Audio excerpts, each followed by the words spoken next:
Welcome back to more Guild Wars 2. Today we're going to be heading into the heart of the Asuran homeland. There's a giant floating cube called Rata Zoom. And I'm not kidding when I say it's a giant floating cube either. It literally is a giant floating cube like you've seen floating around in other places where the Asura have influence. What makes the Asura very interesting from a race differentiation standpoint is that every Asuran, every single one of them, is a genius. Every last one of them. This differentiates every other race because geniuses are, as they are in real life, a fairly uncommon occurrence. Now, there are different levels of genius within the Asurans, and obviously when you play an Asuran, you can be that one. That really odd, extraordinary one. But that's not necessarily the case with all Asurans. Even those that work in manual labor fields, they're all geniuses. And this is possibly due to how much magic they use. These are the experts in the fields of magic and golemancy, as you can tell by all the golems running around. And they pull off this aesthetic that they're all these very smart people, that they do this extreme magic thing very well. Now, what makes this place interesting is that there are technically 4 factions in the Asuran culture. There are the 3 colleges, Dynamics, Statics, and I'm not recalling what the third one is, and the Inquest. And they're all represented here, even the Inquest, even as much as we've come to hate the Inquest. Now, the Inquest are a people who will literally steal others' inventions. That's what makes them so dangerous to the Asuran way of life, is that they steal. Every other Asuran won't steal, they will actually come up with their own things. And that's good. Like I said, the Inquest, however, are the people who will steal and take credit for other people's inventions. Why they're allowed to continue to exist in the Asuran culture, I will never know. Anyway, the Asurans are ruled by a council, which are generally the smartest people around. And the internal Asuran politics are very interesting. We're talking about backstabbing, occasional things of that matter, you know, attempted all sorts of murder and things like that. Now, not everything in Rata Zoom is up on that giant floating cube. As you'd expect, they need some form of dock. And this is it right here. Unfortunately, we caught ourselves at the time when we needed to stop for the day and restart and download the new update. This has happened to me several times, so you'll forgive me, as after we get these next 2 points, we'll be right back.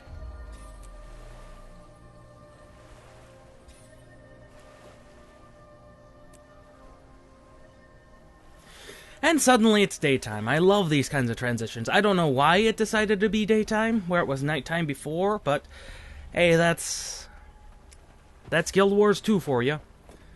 But we've explored the dock, and it's time to go back. Now, these Stargate-looking things are Asura gates, and they're used for fast travel everywhere. I don't know if you noticed it back when we did the Glade, which was the Silvari central location, but there was one there as well. Now, that goes to Lion's Arch, which is a big city we'll be going to eventually. That's where the Halloween event in Halloween 2012 event happened. Unfortunately, I didn't get any coverage of it because my characters were not the proper level in order to be able to go there. But enough about that. We've now explored the top level. There are 2 levels beneath us, and this makes it very easy to 100% this map, because you can get everything very quickly, very easily, and it's actually faster to travel through than the Glade was. And I don't know if you saw my video about the Glade. Unfortunately, I did not cover all points of interest at all. But There's definitely some neat things that made the glade hard to navigate. It's just its sheer size was unbelievably large. Now, beneath the 3 colleges, there's other research labs and things like that. Now, unfortunately, I will be missing one over here, and so we'll have to be coming back to it. But even if you miss them, they're very easy to find. Unlike in other maps, sometimes that one point of interest will completely elude you. Now, this is also the crafting centers and things like that. And I'm really not quite sure why there's those giant open-ended areas. You think that might be considered a hazard? But apparently the Asurans are so used to it that they literally don't bother at all with, you know, putting protective railings up. Maybe they're just used to it and, you know, being all geniuses, they expect everyone else to do it, so they haven't encountered an extremely stupid race yet. Thank God none of the other races are.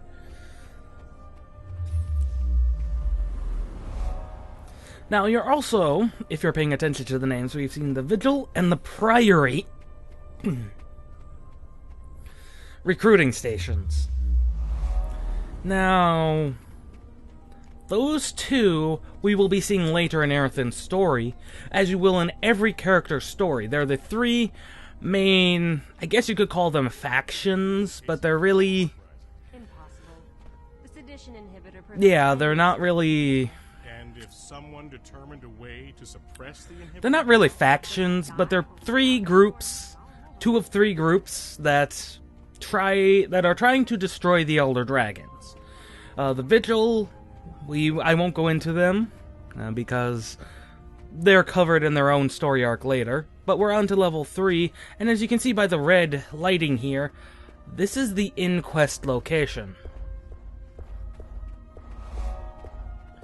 Now, as far as I know, you can't actually get in there, so I'm not quite sure why there's a waypoint in there, but you can't get the waypoint, so it doesn't count. It looks like it should, but it doesn't. And this is the most dangerous level of them all. Now, you can see they have railings because that is literally a fall to one's death should you fall. Because this thing is floating. I don't know if it's really hard to see until you get down to this level.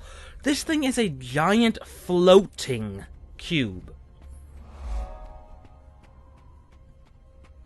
I think it bears repeating one last time. This homeworld for the Asurans, people who came from the dark, who were very similar to dwarves in that they lived underground, when they were forced out from underground, built a giant floating cube as their home world. That is one of the weirdest decisions anyone could make. To build a giant floating cube instead of something resembling your old underground habitat. Now, there are some places we have to go yet. We've missed 3 points of interest yet. The waypoint is also fairly easy to get to. Now, I'm only noticing 2. If you can catch where I caught the 3rd one before I do, well, you're doing pretty good.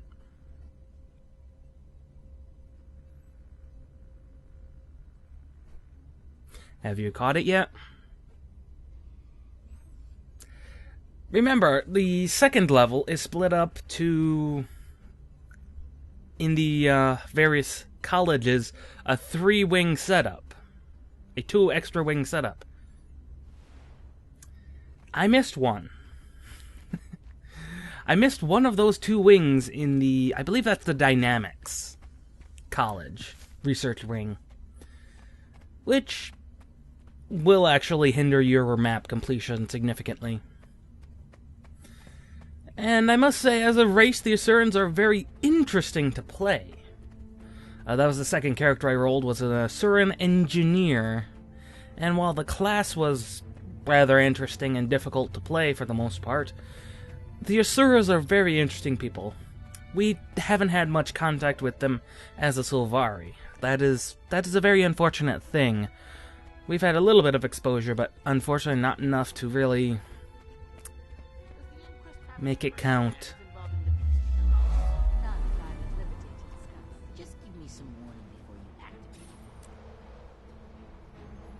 Anyway, we're off to the Idea Incubation Room and the home location, actually. Now, these are accessible through Asura gates, as you can guess. And the one we're looking for is the Idea Incubation Lab.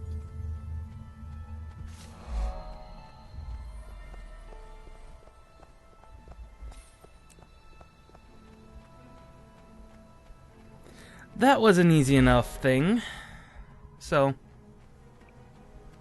we're moving on. With any luck, at least. To the last point of interest. Which is in the home.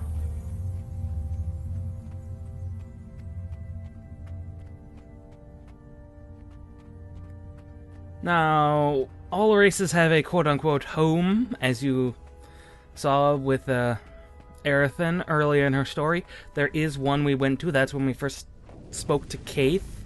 That was in our home. And the Asura have one too. The Norn have one. Each race has ones. Unfortunately, I'm not sure what their purposes are.